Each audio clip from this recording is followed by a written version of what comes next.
Investigation is underway in a quiet West Harris County neighborhood where deputies found 2 people dead inside a home early this morning. Investigators say the victims were foster parents and a child was inside the home at the time. Devon Robbing joins us from Bent Springs Lane with what we know this afternoon. Devon.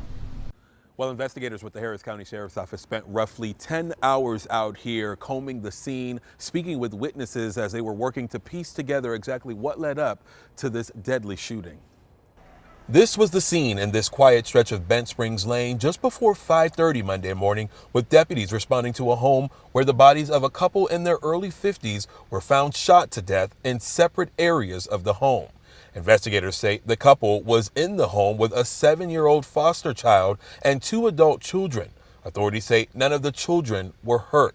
The sheriff's office says there were no signs of forced entry, and they are considering several possibilities. We're approaching it that this could either be a murder-suicide or it could be a double homicide. Investigators also confirmed they are reviewing previous calls for service connected to an ex of the female victim, stressing that no one has been named a suspect at this time. Our previous calls for service here involving an ex of the female, so we're going to be investigating that as well. We're not saying that person is involved in any way. For neighbors, the news has been difficult to process. You know, it passes is sad, but to know that it's right up the street is, you know, a little bit sad. Knowing that we knew him in passing, very kind man. As the investigation continues, deputies say they are working to determine exactly what happened inside the home and who may be responsible. It is a little unsettling not knowing whether this was a domestic thing or an outside type of situation. So until we get word on that, it's going to be a little, you know, worrisome.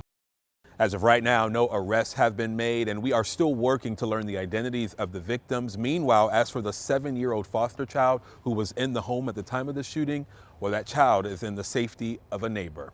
In Katy, Devon Robbing, KHOU 11 News.